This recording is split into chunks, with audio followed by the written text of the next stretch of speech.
के सर्वांगीण विकास के लिए नगरीय निकाय चुनाव में भारतीय जनता पार्टी के प्रत्याशियों को भारी मतों से विजय बनाएं। अभी मौजूद है भारतीय जनता पार्टी के नेता भोजराज सिन्हा जी और यशोवर्धन उमप जी पत्रकार है और सीईओ है इंडियन न्यूज के। तो हम चर्चा चालू करते हैं। चालू करने के पहले पुनः एक बार हमारे दर्शकों को पुनः आंकड़े जो है रुझान हम बता देते हैं कि भारतीय जनता पार्टी 47 पर, आम आदमी पार्टी 22 पर और कांग्रेस 1 पर। तो आप सभी का स्वागत है हमारे स्टूडियो में। तो सिन्हा जी, सबसे पहले हम आपसे सवाल करते हैं कि भारतीय जनता पार्टी ने जो संकल्प पत्र बनाया था दिल्ली में, तो संकल्प पत्र के आधार पर जो रुझान जो अब तक सामने आए हैं, ये रुझान वास्तविक नहीं बोल सकते, अभी रुझान है। तो जो संकल्प पत्र को क्या दिल्ली की जनता ने मान लिया है? देखिए, सबसे पहले सतीश जी, मैं आपके चैनल को बधाई देना चाहता हूं और शुभकामनाएं देना चाहता हूं और आपसे बताना चाहता हूं कि जिस प्रकार से अभी का जो रुझान आप देख रहे हैं, 47 सीट पर भारतीय जनता पार्टी निश्चित आगे चल रही है। और जिस प्रकार से भारतीय जनता पार्टी के कार्यकर्ताओं के द्वारा, भारतीय जनता पार्टी के शीर्ष नेताओं के द्वारा जो मैक्रो सिस्टम से वहां जो चुनाव लड़ा गया है संगठन के स्तर पर, और जो हमारी घोषणा पत्र थी, और भारतीय जनता पार्टी के घोषणा पत्र का एक आपको बताना चाहता हूं कि भारतीय जनता पार्टी जो घोषणा करती है वो पूरे राज्य में और पूरे राष्ट्र में लागू होता है। ये भारतीय जनता पार्टी माननीय नरेंद्र मोदी जी के नेतृत्व में पूरे हिंदुस्तान के अंदर में काम कर रही है जी। तो क्या दिल्ली की जनता जो संकल्प पत्र था भारतीय जनता पार्टी का, उसे स्वीकार कर लिया? देखिए, दिल्ली की जनता हो चाहे पूरे भारतवर्ष की जनता हो, भारतीय जनता पार्टी के संकल्प पत्र को संकल्प पत्र मानती है, ना कि अन्य पार्टियों की तरह वो झूठा संकल्प पत्र जारी करती है भारतीय जनता पार्टी। जिस प्रकार से दिल्ली के प्रत्येक श्रम क्षेत्र में जितने भी आवासीय मकान है, उसको प्रधानमंत्री जी के द्वारा एक घोषणा पत्र के द्वारा वहां कहा गया कि जितने भी हमारे श्रम क्षेत्र में रहने वाले झुग्गी झोपड़ी के क्षेत्र के लोग हैं, हम उनको वहां पे मकान बना के देंगे। साथ ही साथ में आपको बता देना चाहता हूं कि पूरे छत्तीसगढ़ के अंदर में नगर निगम के और नगर पंचायत के चुनाव हो रहे हैं, जनपद के चुनाव हो रहे हैं, उसमें भी माननीय विष्णुदेव साय जी की सरकार के द्वारा और देश के यशस्वी प्रधानमंत्री जी के द्वारा एक घोषणा किया गया है कि जिनके पट्टा नहीं है और जिसका रजिस्ट्री नहीं है, लेकिन नगर निगम के क्षेत्र में, ग्राम पंचायत के क्षेत्र में हो, चाहे नगर पंचायत के क्षेत्र में हो, चाहे नगर पालिका के क्षेत्र में हो, अगर वो संपत्ति कर पटाते हैं और उनका बिजली बिल बना है, लगा हुआ है, तो निश्चित भारतीय जनता पार्टी उनका अपना मकान प्रधानमंत्री आवास के तौर पर बना के देगी। आपने संकल्प पत्र की बात कही। लोकसभा चुनाव जब प्रधानमंत्री पहली बार नरेंद्र मोदी जी प्रधानमंत्री बने थे, उस समय काला धन की बात कही गई थी। काला धन देश में आएगा, लोगों के खातों में पैसा जमा होगा, लेकिन वो आज तक वादे पूरे नहीं हुए। सतीश जी, ये मैं पूछना चाहता हूँ, काला धन का साक्ष्य आप क्या मानते हैं? इस शहर के अंदर में, इस राज्य के अंदर में, इस राज्य के अंदर में जहां जहां भारतीय जनता पार्टी की सरकार है, आज तक 1 रुपए का भी किसी अधिकारी और किसी का मंत्री के ऊपर भ्रष्टाचार का आरोप नहीं लग सकता है। नहीं, ये संकल्प पत्र की बात है। आरोप और संकल्प पत्र की आप अगर देखना चाहते हो काला धन को, तो आप देख लीजिए प्रधानमंत्री आवास के तहत में करोड़ों रुपए का काम पूरे हिंदुस्तान के अंदर में हुआ है। सुलभ शौचालय को लेकर दीजिए, स्वच्छता के आधार पर करोड़ों रुपए का सुलभ शौचालय का काम हुआ है। गरीबों को घर पे प्रत्येक हिंदुस्तान के अंदर में प्रत्येक गरीब परिवार को फ्री में राशन दिया जा रहा है, आयुष्मान कार्ड का इलाज दिया जा रहा है। योजना प्रकार की योजना है जो जनता के गरीबों के बीच में जा रहा है। संकल्प पत्र की बात करें, क्योंकि आपने कहा कि हर प्रदेश में संकल्प पत्र में बीजेपी वो पूरा करती है, लेकिन हम लोकसभा चुनाव, चूंकि अभी दिल्ली का चुनाव है, देश की राजधानी में चुनाव नतीजे आ रहे हैं, तो संकल्प पत्र की बात हम कर रहे थे, तो काला धन नहीं आ पाया है, ये आप मान लीजिए नहीं आ पाया है। इसलिए बोल रहा हूं आपको मालूम होगा कि हिंदुस्तान का कितना गोल्ड जो गिरवी रखा हुआ था, करोड़ों रुपए का गोल्ड लाने का काम इस देश के यशस्वी प्रधानमंत्री जी ने किया है। विदेश में जो हमारी पूर्व की सरकार के द्वारा जो करोड़ों रुपए का, लाखों टन सोना था, हमारा हजारों टन सोना होगा, जिसको लाने का काम किया है देश के प्रधानमंत्री, वही काला धन है प्रधानमंत्री जी के द्वारा लाया। चलिए, आपने गोल्ड को काला धन का संज्ञा दिया, अच्छी बात है। चूंकि आप बीजेपी के हैं, बीजेपी के अगेंस्ट नहीं बोल सकते। हमारे साथ पत्रकार यशोवर्धन जी भी है, हम इनसे संकल्प पत्र के बारे में पूछते हैं। क्या भारतीय जनता पार्टी ने अब तक जितने चुनाव हुए 2014 के बाद से अब तक संकल्प पत्र में जो जो वादे किए थे, क्या पूरे हुए? देखिए, निश्चित ही मैं कहूंगा कि बीजेपी जो मैनिफेस्टो निकालती है, जिसको हम संकल्प पत्र कहते हैं, वो बीजेपी ने पूरे किए हैं। चाहे वो आप गृह लक्ष्मी योजना देख लीजिए, या जो भी तमाम प्रकार की जो महाराष्ट्र में भी योजनाएं लागू की, जो मध्य प्रदेश के बाद लाडली बहन योजना के बाद छत्तीसगढ़ ने अपनाया, उसके बाद महाराष्ट्र में अपनाया, और अभी दिल्ली में भी जो योजना है महिला समृद्धि योजना, 2500 रुपए का बीजेपी ने ऐलान किया है, हर महीने महिलाओं को मिलेगा। तो ये जो योजना है, जाहिर सी बात है, पहला ट्रैक रिकॉर्ड लोगों ने देखा होगा। और कहीं ना कहीं बीजेपी, अगर जो हम आंकड़े देख पा रहे हैं अपने टीवी पे, इंडियन न्यूज पर 44 बीजेपी, 26 आम आदमी पार्टी है। और मैं आपको रखना चाहूंगा, मनोज झा सांसद है, कुछ कह रहे हैं, अब उनको पहले सुनाते हैं, उसके बाद फिर चर्चा जारी रखेंगे। भी देख रहा था, उससे लग रहा है कि बीजेपी की बढ़त लगभग निर्णायक है, फिर भी इंतजार करना चाहिए।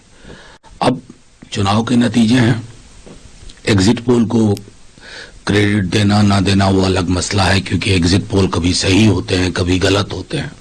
महाराष्ट्र और ये सब, हरियाणा उदाहरण है। बहरहाल अगर बीजेपी को 27 साल बाद मैंडेट मिला है, तो इस मैंडेट के साथ एक जिम्मेवारी भी होगी, और उसका निर्वहन कैसे बेहतर हो।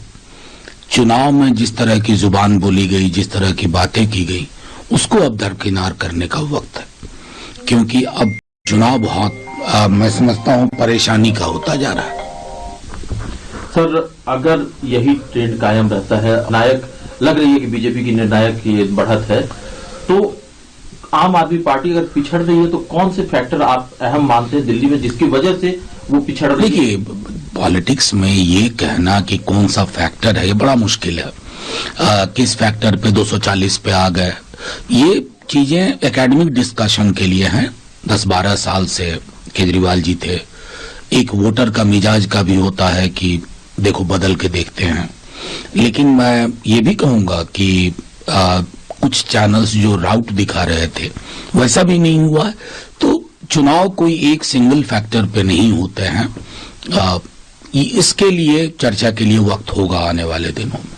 सर, अभी तक के जो ट्रेंड है उसमें एक चीज जो बहुत खास नजर आ रही है कि आम आदमी पार्टी के कई बड़े नेता जो कि मंत्री के चल रहे हैं, आतिशी दिल्ली के मुख्यमंत्री है, और वो पहले राउंड से पोस्टल बैलेट की गिनती से ही वो लगातार पीछे चले। केजरीवाल साहब कभी आगे हो रहे हैं, कभी पिछड़ रहे हैं, सौरभ भारद्वाज पीछे हो गए हैं। इंडिविजुअल सीट्स पे कमेंट करना, ये देश अद्भुत है। प्रधानमंत्री जी पीछे चल रहे थे बनारस में, मुझको याद है सुबह जब 9:30-10 बजे तक मोदी जी पीछे थे। तो ये चुनाव है, जनतंत्र की यही खूबसूरती है।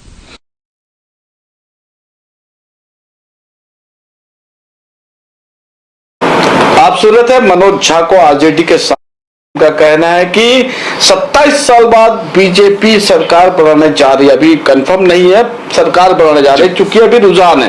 12 या 2 बजे तक स्थिति क्लियर होगी। जी, आप कह रहे थे संकल्प पत्र से चर्चा हो रही थी।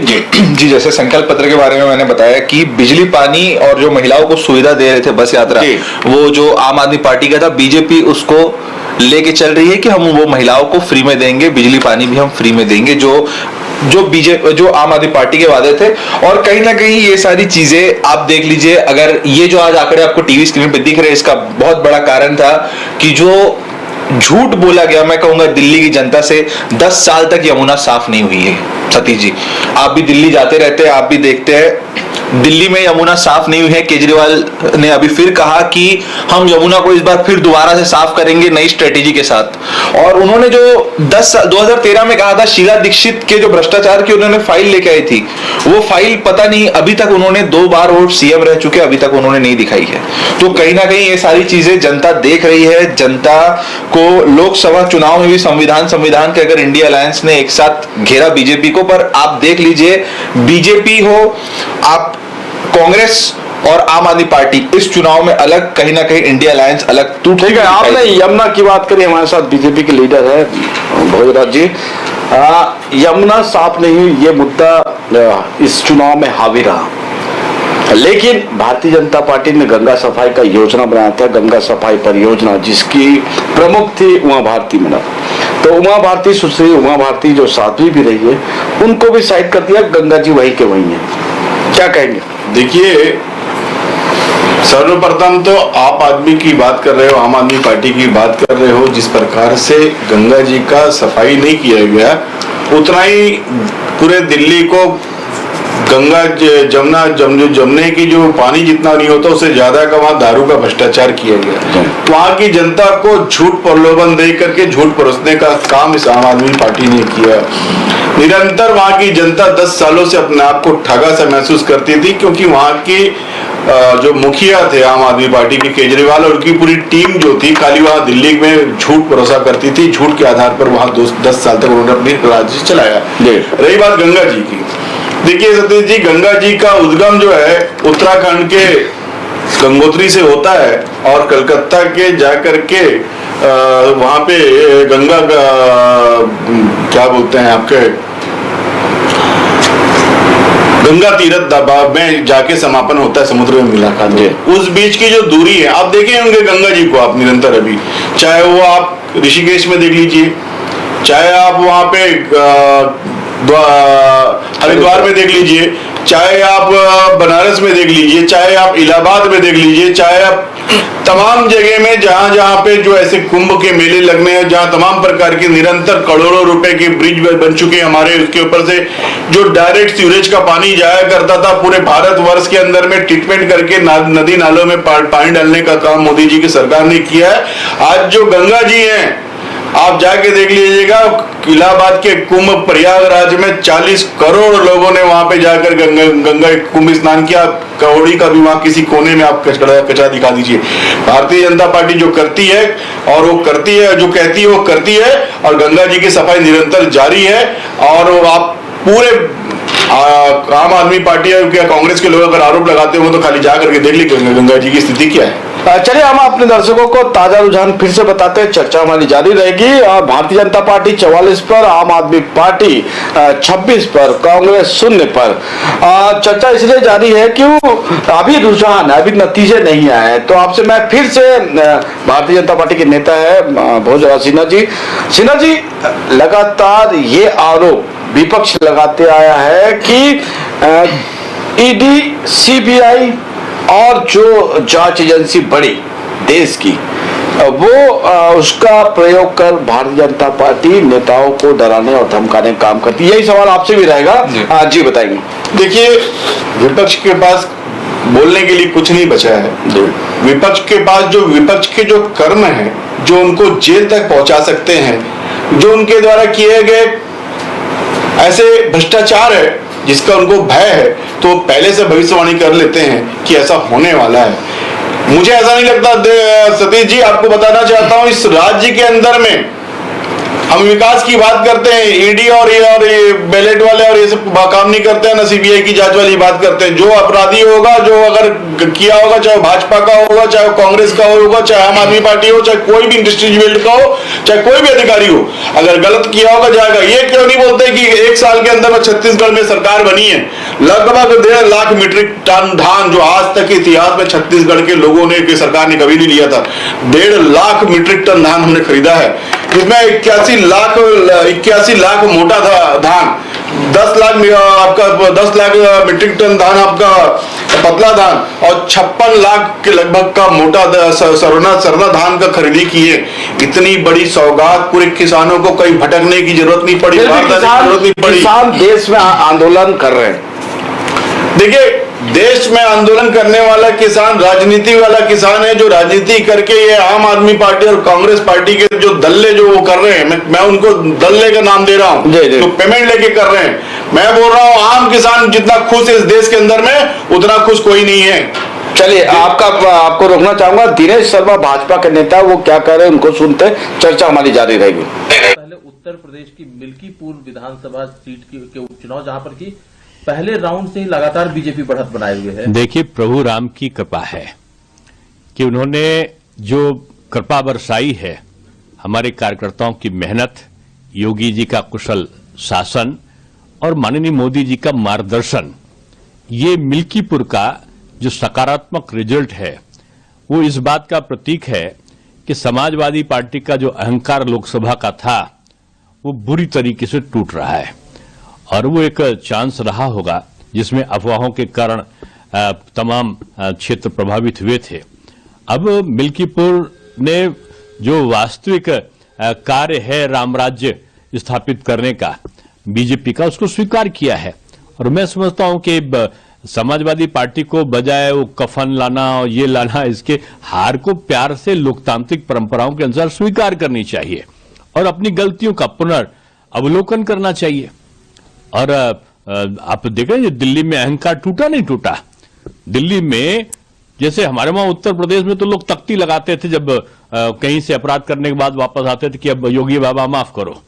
उनका दिल्ली में मैंने 3 नेताओं को देखा कि वो तख्ती लगाए थे और उसमें कहा था दिल्ली की जनता मुझे माफ करो, मैं आपका गंदा कीचड़ वाला पानी आपको साफ नहीं दे पाया, आपका यमुना जी साफ नहीं कर पाया, आपकी सड़क नहीं बना पाया, आपका कूड़ा नहीं हटा पाया, अब की मुझे फिर माफ कर दो। तो इस प्रकार की चालबाजियां अब जनता पसंद नहीं करती है। उनका कहा था कि मैं 5 साल पहले कहा था कि मैं डुबकी लगाऊंगा, इतनी साफ कर दूंगा।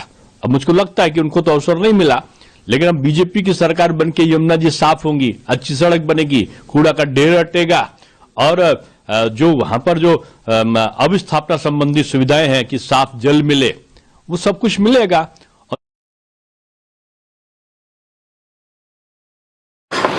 तो आप सुन रहे थे भारतीय जनता पार्टी के नेता को। उनका कहना है कि भारतीय जनता पार्टी की 27 साल बाद सरकार बनाएगी। सबसे बड़ी बाइट आ गई है अन्ना हजारे की। अन्ना हजारे की बाइट सुनाते हैं, वो क्या कह रहे हैं इस चुनाव को लेकर।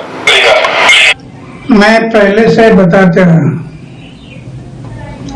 कि चुनाव लड़ते समय उम्मीदवार का आचार शुद्ध होना, विचार शुद्ध होना, जीवन निष्कलंक होना, जीवन में त्याग होना और अपमान करने की शक्ति होना, ये गुण अगर उम्मीदवार में है तो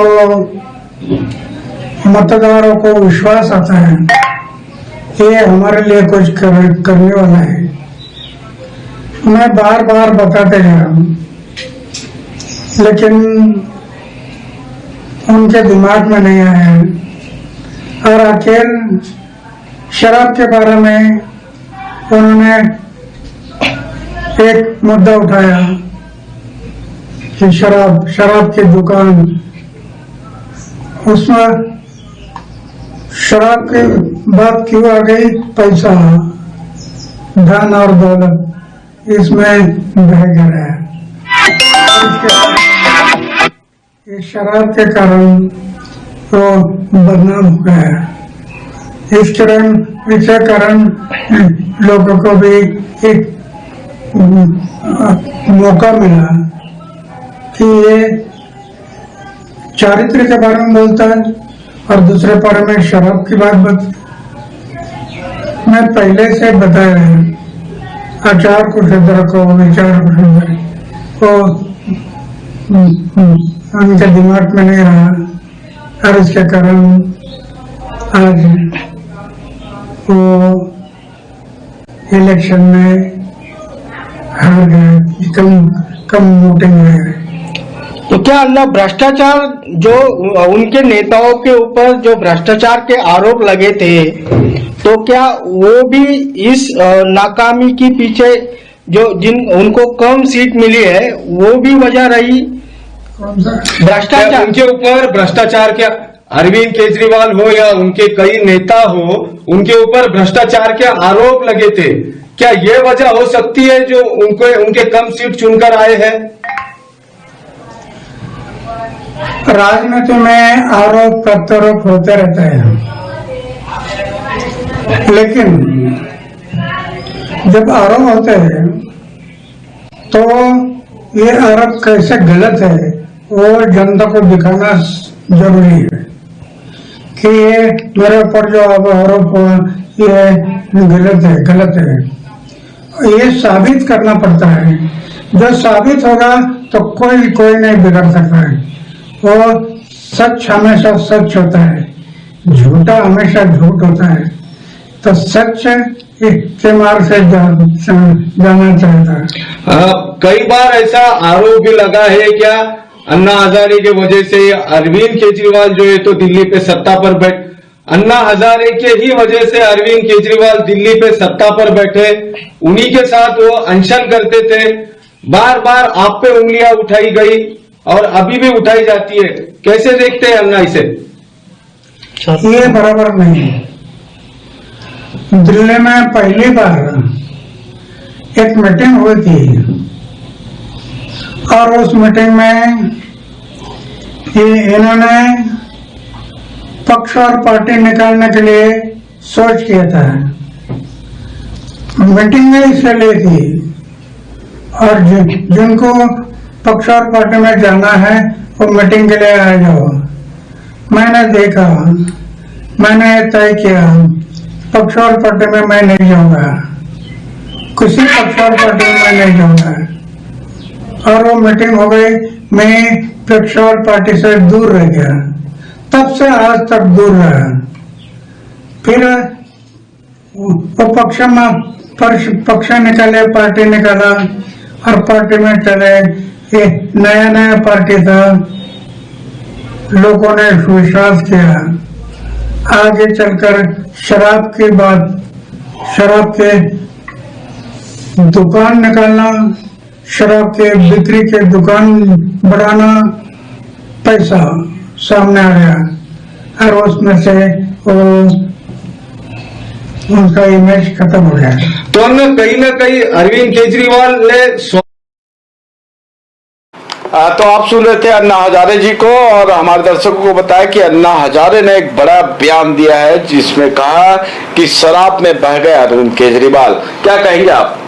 देखिए, केजरीवाल जी का निश्चित ये तो पूरा देश देख रहा है कि उनके राज्य के सदन से लेकर के जेल के कारागार तक का सफर जो उन्होंने किया है वो पूरा देश देख रहा है कि पूरे शहर के अंदर में, पूरे राज्य के अंदर में, पूरे दिल्ली के अंदर में जिस प्रकार से दारू का भ्रष्टाचार का खेल खेला गया, जिस प्रकार से दारू का खेल खेला गया है, उसमें बोलने वाली कोई ऐसी बात नहीं है। एक मुख्यमंत्री जैसे व्यक्ति को या विधायक को या अभिनेता नेता को जो कार्य करना चाहिए उसके विपरीत जाकर के उन्होंने काम किया, जिसकी आज परिणाम स्वरूप उनको मिला है। चलिए फिर से एक बार हम अपने दर्शकों को जो रुझान है, ताजे रुझान वो बता देते हैं। भारतीय जनता पार्टी 45 पर, आम आदमी पार्टी 25 पर और कांग्रेस 0 पर।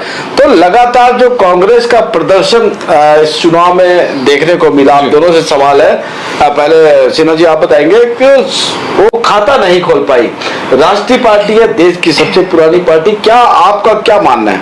देखिए, पूरा देश देख रहा है कि जब भी, चाहे वो राज्य में हो चाहे केंद्र में हो, जब भी कांग्रेस की पार्टी आई है तो भ्रष्टाचार लाई है।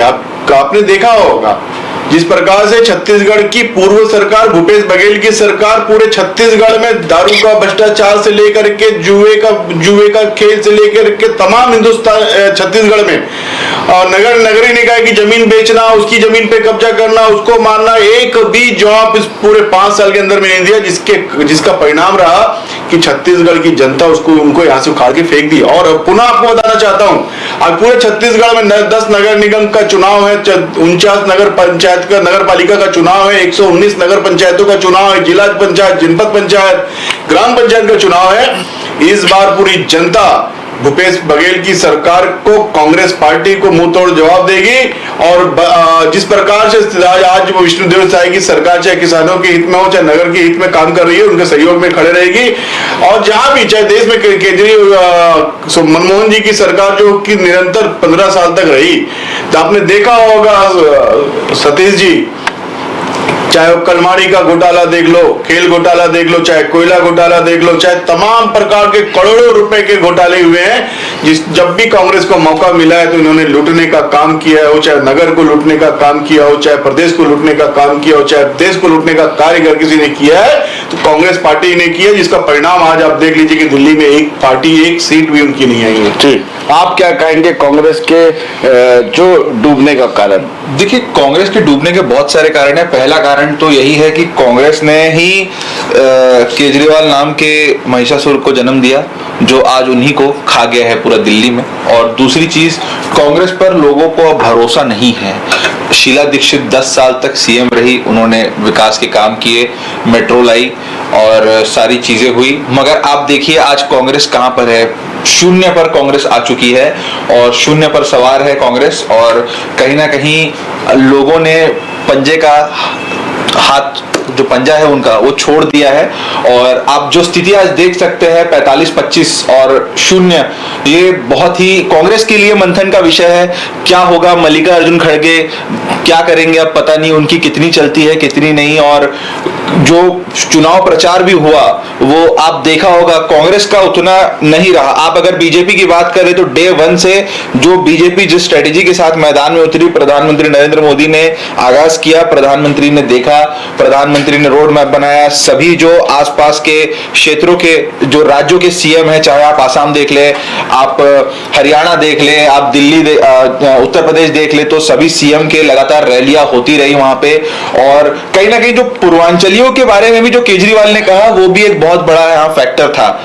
आप देख पा रहे होंगे जिस मुद्दे को मनोज तिवारी ने बहुत अच्छे से उठाया, वो एक मुद्दा था। यमुना जो मैली है वो एक मुद्दा था। आपने देखा होगा कि केजरीवाल ने जो झूठ बोले उसके बाद हरियाणा सरकार ने उनके खिलाफ कोर्ट का रुख अपनाया, तो उसके लिए भी उनको माफी मांगनी पड़ी, जिसकी अभी सुनवाई होने वाली है, जो फरवरी में होने वाली है सुनवाई। तो कहीं ना कहीं बहुत सारी चीजें थी और केजरीवाल के पास कोई मुद्दे नहीं थे इस बार, क्योंकि 10 साल तक खुद सत्ता में थे और बीजेपी जो 27 साल बाद वापसी कर रही है, ये उनके लिए एक बहुत बड़ा अच्छा मौका है इस बार दिल्ली की जनता को कुछ साबित करके दिखाने का। भारतीय जनता पार्टी के नेता हमारे साथ मौजूद है। सिन्हा जी, चलिए, आप अभी तक जो रुझान में भारतीय जनता पार्टी सरकार बनाते नजर आ रही है अभी तक, क्योंकि अभी डिक्लेयर नहीं हुआ है इसलिए मैं इस बात को नहीं कहूंगा, ठीक है, मुख्यमंत्री का चेहरा कौन हो सकता है? देखिए, सर्वप्रथम तो मैं आपको बता देना चाहता हूँ कि अब भारतीय जनता पार्टी ने हमारी सरकार दिल्ली में बना ली। जी, जिस प्रकार से 12 बजने वाला है, रुझान में हम 45 सीटों में हैं, निश्चित हम पूर्ण बहुमत से वहां सरकार बना चुके हैं। और भारतीय जनता पार्टी में चेहरा नहीं होता है। भारतीय जनता पार्टी किसी चेहरे को प्रमोट करके चुनाव नहीं लड़ती है। भारतीय जनता पार्टी अपने आप में एक चेहरा है। जो भी विधायक दल के द्वारा तय किया जाएगा, जो भी हमारे उच्च मार्गदर्शकों के द्वारा, संगठन के द्वारा तय किया जाएगा, हम चेहरा उसी को मानते हैं। और संगठन जिसको चाहेगा, विधायक दल जिसको चाहेगा, वो चेहरा वही होगा और विकास कार्य भी करेंगे। आपको क्या लगता है कौन हो सकता है मुख्यमंत्री? देखिए, ये कहना अभी उचित नहीं होगा, क्योंकि अभी जब तक आखिरी रुझान नहीं आते तब तक कुछ भी कहना मुश्किल है। मगर हाँ, जैसा सिन्हा जी ने कहा कि बीजेपी अपने आप में एक चेहरा है, बड़ा चेहरा है, और प्रधानमंत्री नरेंद्र मोदी के नाम पर जो वोट मिलते हैं, उनके काम के नाम पर जो वोट मिलते हैं, वो एक अपने आप में फेस होता है। और अगर आप कहेंगे एज अ पत्रकार की चेहरा कौन हो सकता है, तो अगर केजरीवाल पीछे है, अगर हार रहे हैं, तो कहीं ना कहीं प्रवेश वर्मा एक ऐसा नाम है जो मेरे हिसाब से बन सकते हैं। चलिए, मोहन चरण मांझी को सुनते हैं, वो क्या कह रहे हैं। माननीय यशस्वी प्रधानमंत्री नरेंद्र मोदी जी के नेतृत्व में आज देश में विकास का काफी बहुत डेवलपमेंट काम हो रहा है। इसी आधार पर जहां विकास होगा वहीं मोदी जी का नेतृत्व में तो सरकार आने वाला ही है। उड़ीसा में भी आ गया और दिल्ली में जो देश का राजधानी है वहां क्यों नहीं होगा। लोग समझ चुके हैं कि निश्चित रूप से मोदी जी जहां है विकास वहीं ही है, और भाजपा का सरकार निश्चित रूप से धीरे धीरे देश भर हर राज्य में जैसे फैला रहा है, दिल्ली निश्चित रूप से विकास कैसे आगे बढ़ेगा। दिल्ली में जैसे अभी परिस्थिति बहुत क्रिटिकल है, कोई क्लाइमेट में हो या कोई पोल्यूशन के बारे में हो या कोई पानी का, और डेवलपमेंट के भी जैसे दिल्ली होना चाहिए, विश्व का सबसे बहुत बड़ा राजधानी, इसी आधार पर जैसे विकास होने तक नहीं हुआ, इसलिए लोग आज परिवर्तन करने के लिए मन उनका हो गया। बस मोदी जी को लेते हुए विकास आगे बढ़ने के लिए आज जैसे लोग समर्थन दे रहे हैं, निश्चित रूप से भाजपा सरकार वहां आ रहा है और दिल्ली बहुत आगे बढ़ेगा।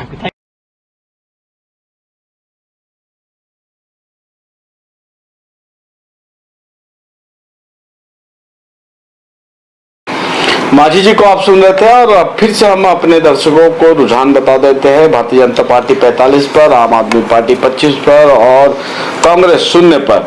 तो लगातार जो आंकड़े बदल रहे हैं, लगातार जो आंकड़े में बदलाव हो रहे हैं, तो कहीं ना कहीं भारतीय जनता पार्टी के पक्ष में जाता नजर आ रहा है। आपने तो कह ही दिया कि सरकार बन रही है और भी जितने भी नेता है वो उन्होंने कहा है। तो फिर से एक बार ये कार्यक्रम को समाप्त करने के पहले हमारे दर्शकों को एक बार रुझान बता देते हैं। भारतीय जनता पार्टी 45 पर, आम आदमी पार्टी 25 पर और कांग्रेस 0 पर। आपने समय दिया भारतीय जनता पार्टी के नेता भोजरा सिन्हा जी, इसके लिए बहुत बहुत धन्यवाद। यस जी, आपको भी धन्यवाद। हमें विकास